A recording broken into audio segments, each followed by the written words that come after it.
Pemirsa, Polda Bali bersama seluruh stakeholder terkait melaksanakan operasi kemanusiaan terpusat dengan Sandi OPS Ketupat Agung 2024. Tujuannya adalah mengamankan perjalanan arus mudik dan balik selama momentum Hari Raya Idul Fitri 1445 Hijriah.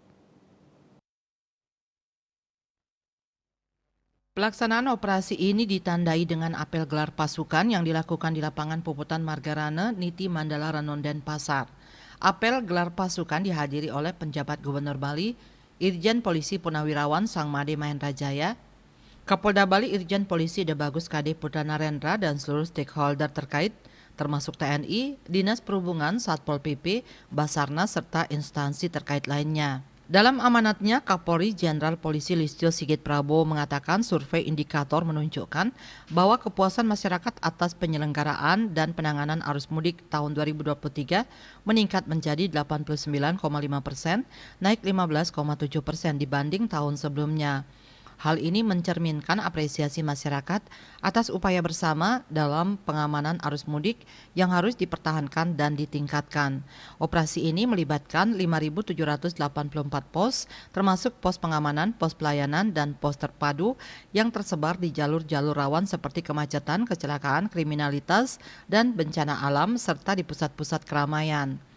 Pelayanan prima dan pengamanan optimal diharapkan dapat diberikan melalui pos-pos tersebut.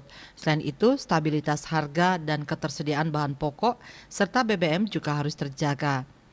Koordinasi antar stakeholder harus ditingkatkan untuk menjaga stok dan harga tetap stabil. Komunikasi publik yang efektif juga menjadi fokus dengan menyediakan informasi yang diperlukan melalui berbagai saluran komunikasi agar masyarakat dapat merencanakan perjalanan mereka dengan nyaman. Jumlah personel yang kita libatkan seluruhnya 2005. Itu terdiri dari 450 itu dari Polda, kemudian 1.500 dari Polres Jajaran. Kemudian ditambah dengan instansi terkait itu 1.500 juga. Nanti yang tersebar di setiap pos pengamanan kita. Yang diatensi yang jelas itu adalah Gilimanuk dan bandara. Semua upaya tersebut diharapkan dapat menghasilkan mudik aman, ceria, penuh makna, serta mempererat silaturahmi, persatuan dan kesatuan seluruh lapisan masyarakat selama momentum Hari Raya Idul Fitri. Raiswantara, Bali TV.